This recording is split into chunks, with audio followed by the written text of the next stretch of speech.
Have our parents or teachers or grandparents or friends or family or motivational speakers or whomever, have they really been truthful with us?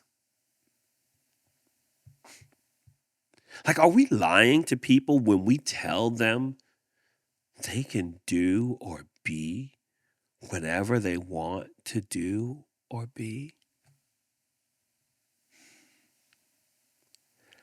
This should create a little cognitive dissonance for you, right? Some where it's like, whoa, you got these two things that how can they both be true? Yeah.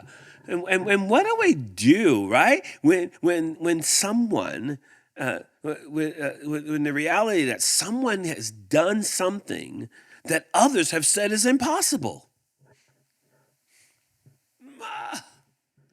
Yeah. We got to do something because how do we wrap our minds around this conundrum? The truth is, we can't do anything, but we can do something. Yeah. What do we do with this? Like, how do we reconcile this then? I want to give you a few steps to reconciling this dissonance. And step one is this, that at some point in your life, you're going to have to persistently push past your perceived limits. It means that you're going to have to see beyond what you thought was possible in order to reach for something more. This is another example of a word that I talked about last episode, pertinacity. And it's the quality of sticking with something no matter what. It's the type of persistent determination or stubbornness. It's a kind of a steadfastness. I would even introduce this other word. It means resolute. I love that. Resolute. You almost want to stand up taller when you say it. Resolute. When you're resolute about something, it actually is from the root word resolve. And both those words come from a word that means to unfasten or loosen or release. Okay, so wait.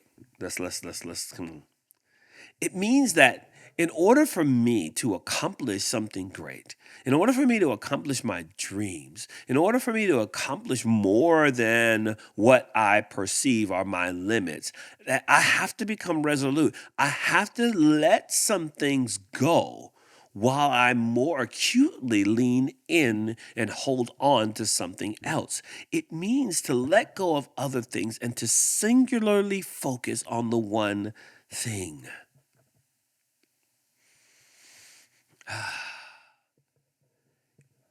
A set mind is a formidable thing.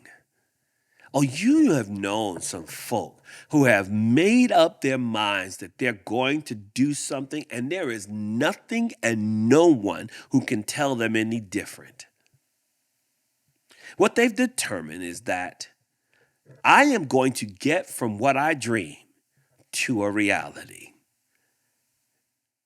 And in order to get to that place, it means that at some point we have to learn how to innovate. And innovation means that the first part of innovation, I think it's made up of two parts. The first part is that I have to start doing what I already know how to do. Right? Because we don't innovate from nothing. We innovate from something. But I can't get to innovation if I'm unwilling to do at least what I know how to do.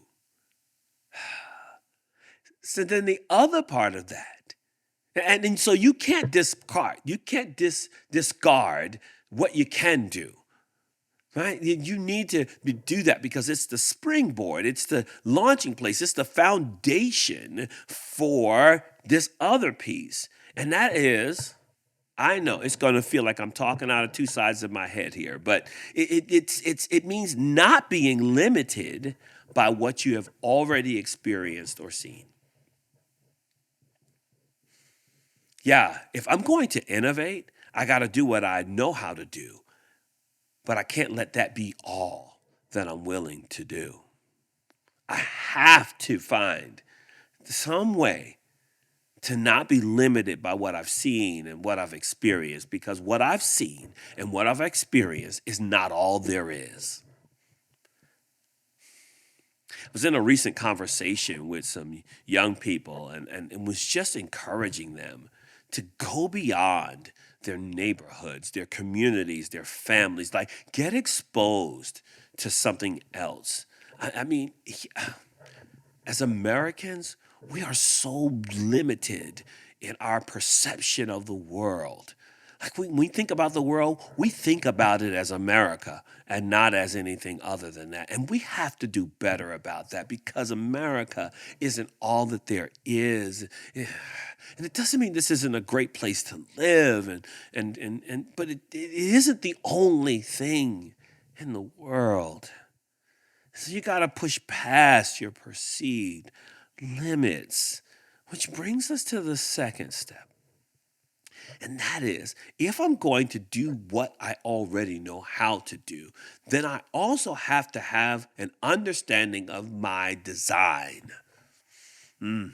See, sometimes we want to do things that are beyond our design. Frank was not designed to fly.